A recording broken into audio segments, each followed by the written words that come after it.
Hello guys! Gusto nyo bang kumita ng libre? So ito, meron na tayong $5. Kakasign up pa lang natin. So ito lang gagawin natin. Pakinggan lang natin yung music na yan. Ayan. Tingnan mo. Bibigyan tayo ng 0.62 USD. So ayan. I-click lang natin yung complete. At mapupunta na yan sa ating wallet. So ayan. Nadagdagan na ang ating wallet. At tara, makinig pa tayo ng isa pa. Ito naman ay 0.56 USD. So pakinggan lang natin siya kung anong music na yan. Ayan. Tapos continue mo lang. Click mo continue. Ayan. Ayan na siya. Ayan. Hindi nyo lang maririnig dito kasi baka maka-copyright tayo. Iwas tayo sa copyright. So ayan, complete. Click mo lang yung complete. Pag na-click mo yung complete, ayan, kung makikita nyo, nadadagdagan na yung ating balance. So ayan, makinig pa tayo. Pangatlong ibibigay niya 0.56 ulit, 66 USD.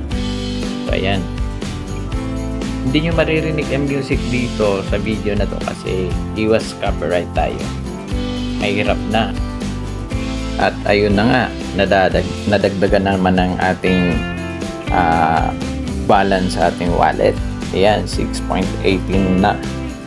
So, yan lang gawin natin araw-araw guys. Makinig lang ng music. At meron din silang survey dito. Another dollar na naman yan. Ang maganda pa dito ay bibigyan ka ng $1.92. Sasagutin mo lang yung survey nila. At ganyan lang kadali ang survey nila. O, tingnan mo, mamili ka lang dyan kung anong isasagot mo. At ibibigay na agad sa'yo yung $1.92 na yan. So, ano pang hinihintay mo?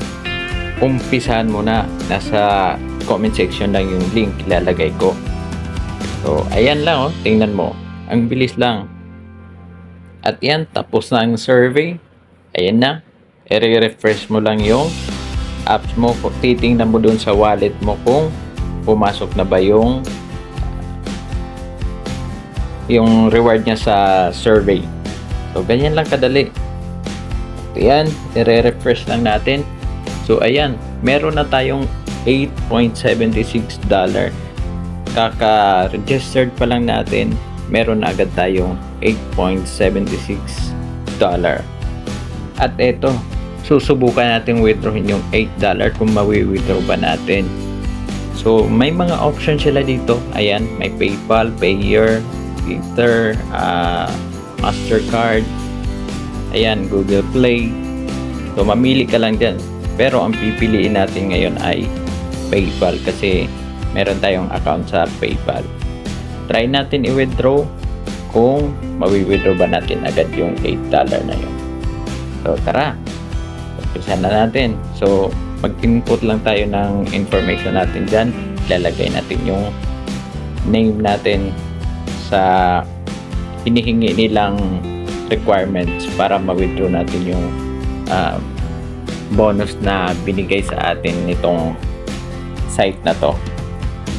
Ayan, hintayin lang natin. Ayun, nag-red siya. Ibig sabihin, hindi pa natin mawi-withdraw yung ating naipon. Kasi ang sabi dito, payment not generated must reach $90 or more. So, kailangan umabot pa tayo ng $90 bago tayo makapag-withdraw.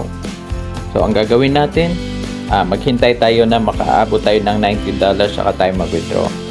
At meron din silang referral program. So, ito, i-share mo lang yung link mo at magkakaroon ka ng $1. Ayan, nakalagay dyan. For each registered user, you get $1. So, ayan, i-share mo lang yung link mo para magkaroon ka ng $1 kapag may nag-register sa link mo. So, registered na. Andyan lang sa comment section. At abangan nyo ang susunod na video natin. Update kung makaka-withdraw ba talaga tayo.